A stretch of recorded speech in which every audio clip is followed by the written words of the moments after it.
Today, we bring a story of a man who gets cheated on by his wife and is shocked to find that he is the person of interest in the death of the affair partner. Let's start. My name is Hector, and as I share this chapter of my life, I can't help but wish that men didn't feel the need for women to complete their lives. By complete life, I mean the conventional idea of having a family and kids together. If that weren't considered a necessity, maybe I wouldn't have ended up in another relationship after the troubles my ex-wife, Allison, brought into my life. To maintain my anonymity, let's stick with Hector as my name. I'm a 33-year-old guy, and at the time of this story, Allison is 27. Ours wasn't the typical love story you hear about, where we were high school sweethearts or met in college. Fate had a peculiar way of bringing us together. I worked as a customer care representative, and Allison was just another disgruntled customer calling to complain about one of our products. Fate, or perhaps coincidence, had me specifically assigned to handle her issue. Little did I know that this seemingly ordinary call would change the course of my life. After resolving her complaint, we ended up having a spontaneous conversation and, surprisingly, became friends. As time passed, our connection deepened, and we eventually became lovers. Looking back, I sometimes wish I hadn't been the one to take her call that day. Maybe, just maybe, I could have prevented the cascade of events that followed. I believed meeting Allison was a divine intervention. At that moment, I was earnestly praying for God to guide me to a life partner, and Allison entered my life almost simultaneously. She worked as a marketer for a real estate company and seemed to be doing well for herself. Despite our differences in income, she earned more than I did. I never felt uneasy about it. I was content with my middle-class lifestyle, working hard to pay the bills and make ends meet. During our year-plus of dating, there were no apparent signs that Allison could or would cheat on me. I, too, remained faithful, with no intentions of straying from the commitment we had built. It was a stark contrast to my experiences in high school, where infidelity had been a part of my past. The first time I felt the warmth of genuine love was when Allison entered my life. Her affection was unmistakable, and I felt like the luckiest man on earth to have her by my side. When I introduced her to my parents, they instantly adored her. Her calm, sweet, and loving nature won them over, and they were thrilled that I had found someone so wonderful. The feeling was mutual with Allison's parents. They, too, embraced me warmly, and everything seemed to fall into place. After ensuring that our relationship was on solid ground, I gathered the courage to pop the question. To my joy, she said yes. Our wedding was a beautiful celebration, attended by friends and colleagues from Allison's workplace. Among them was Scott, a colleague and marketing buddy. Although Allison had mentioned him before, meeting him for the first time at our wedding raised no suspicions. The early days of our marriage were blissful. Allison and I decided to move to a larger apartment, as my bachelor pad was too small for both of us. She had her standards, and understandably so, and we embarked on this new chapter together. Allison was an amazing wife, taking care of the household chores and looking after me. While we shared responsibilities, she often preferred to take on the lion's share, and I had no complaints. The first few months were idyllic, and Allison suggested we wait for 2 years before starting a family. Although I had reservations, as we hadn't initially discussed waiting, I tried to broach the topic a few times. She remained adamant, asking me to give up on persuading her. Looking back, I'm glad I respected her wishes, as pressing on might have added more strain to our relationship. After getting married, I didn't follow the typical movie script of switching jobs. I continued with my existing job, and life seemed to be moving forward smoothly. As the days went by, I continued in my role as a customer care representative, and my pay remained unchanged. In contrast, Allison was experiencing a significant upward trajectory in her career. Within 9 months, she had been promoted twice, resulting in a substantial increase in her income. However, her newfound success came at a cost to our relationship. Allison's job demanded frequent travel, citing the urgency of selling properties and meeting client demands. This wasn't part of our original plan, and it became increasingly disheartening. There were times when she wouldn't spend even a week with me in a month, constantly canceling our plans and always having her schedule packed with flights. I tried discussing my feelings with her, expressing how her constant absence was affecting me, but it seemed like she was indifferent to my concerns. The situation worsened when I discovered that she was consistently traveling with Scott. They were practically inseparable, whether it was attending meetings at expensive restaurants or catching early morning flights for crucial appointments. The toll on my mental well-being became evident as insecurities started to consume me. I grappled with the idea that if Scott wasn't picking her up at our home for their business outings, he was calling her at the crack of dawn to remind her of their early meetings. The strain on our relationship intensified as even the rare moments we spent together, like having breakfast, were overshadowed by the impending likelihood of her having to rush off for work. This routine continued for a while, and I felt powerless to change it. Allison insisted that she had to make money, justifying her relentless work schedule. The breaking point came one evening when a group of policemen knocked on my door.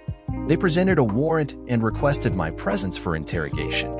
Allison had been away on a trip, and I was taken to the station without hesitation. During the questioning, I was left alone for an hour before a female police officer entered the room. Despite my repeated answers, she persistently questioned me about Allison and Scott. The previous night before her trip, we had been together, preparing for bed, when Scott called. He informed her about an urgent business trip to a neighboring state to meet a mega client interested in purchasing $1 million property. That was the extent of my knowledge about Allison and Scott's activities. The interrogation continued, revealing the beginning of a tumultuous chapter that I never saw coming. The female officer relentlessly questioned me about Allison and Scott. Despite explaining the limited extent of my knowledge, the interrogation persisted. The confusion heightened when two additional officers joined, inquiring about any past issues with Scott or undisclosed incidents involving all of us. As thoughts raced through my mind, I considered whether Scott had reported me or if Allison had said something during one of our disagreements about her frequent travels. The officers remained tight-lipped about the reason for my interrogation, merely locking me in a room and bombarding me with numerous questions simultaneously. To add to the surreal nature of the situation, they scrutinized my phone, claiming to keep it temporarily. As the hours passed, the interrogation became more intense, focusing on Scott. Despite their relentless efforts, I had nothing to reveal, and my frustration grew. The officers, adopting a seemingly friendly tone, urged me to talk, promising assistance. However, their tactics shifted, insinuating guilt and stating that they knew I was hiding something. At this point, exhaustion set in, and I wished the whole ordeal was just a scene from a Hollywood movie. Unfortunately, it was my reality.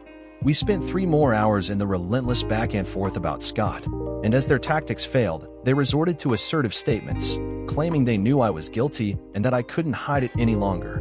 The situation became increasingly confusing and complicated, leaving me desperate for some clarity. The situation took an even darker turn when the police, in their relentless pursuit, suggested that I admit to acting out of jealousy. Fatigue and frustration took over, and I demanded an explanation for the interrogation. After moments of hesitation, they finally revealed the truth. It was all about Scott. To my horror, I discovered that Scott hadn't traveled out of the state with Allison, as they initially claimed. The shock intensified when I learned that Allison was having an affair with Scott. The revelation hit me like a ton of bricks, and my initial reaction was a mix of churning in my lower stomach and an overwhelming sense of heartbreak. All those years, she had portrayed Scott as nothing more than a coworker with a shared passion for making money. Little did I know that their passion extended beyond their professional lives. I acknowledged that my initial response might come across as cold, but at that moment, I was too preoccupied with my own shock and heartbreak to express empathy for Scott. The news of his attack and the subsequent revelation of their affair left me feeling betrayed. Allison, a skilled liar and actress, had successfully concealed their relationship. I never suspected that, despite their closeness, something more was happening between them. They skillfully masked their affair as solely work-related, centered around their shared pursuit of wealth. It was a deception that threw me off balance. As the police officers observed the genuine shock and disappointment on my face, it became evident that I had been completely unaware of Allison and Scott's relationship. The unraveling truth revealed that Scott wasn't just involved with Allison, he had multiple other relationships. I found myself unwittingly falling under the list of suspects. Allison and Scott had been in town all along, deceiving me about their frequent travels. It made me question the authenticity of their every excuse and the countless times I had foolishly believed them. Fortunately, I was eventually released from police custody when they realized I wasn't involved in the incident with Scott. Despite the hours of uncertainty and questioning, I was grateful to have learned the truth about my marriage. Once my phone was returned to me, I checked for any attempts by Allison to reach out, but there were none. It was then that I decided to contact her.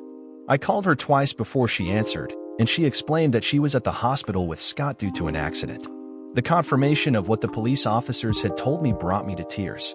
At that moment, I knew our marriage was over, perhaps long before, but I had been clinging to it, trying to make it work. The realization that Allison and Scott had shared intimate moments haunted me. The thought of her moaning his name, being naked in front of him, and doing things we used to do as a couple drove me to madness. That night, I spent hours packing her bags. The next morning, I called my workplace, informing them of a family emergency, and drove her belongings to her parents' house without saying a word. When Allison returned after a few days, she informed me that Scott hadn't survived due to severe burns. I couldn't feign ignorance, so I revealed everything I knew about her affair with Scott. Despite her tears and pleas, I was resolute. I had contacted a lawyer, and our divorce was in progress. She claimed it was a one-time mistake, but I couldn't trust that lie. My decision was firm, and I didn't want to endure the embarrassment of police involvement again. Months after our divorce, she attempted to come back, but I couldn't let her back into my life. I refused to be taken for a fool and have my love taken for granted. It's been a while since then, and I haven't been able to love or date another woman. The scars of betrayal and heartbreak linger, making it challenging for me to open up to the possibility of love again. Dear listener, if you have reached this far, please click on the subscribe button. It will be a great help.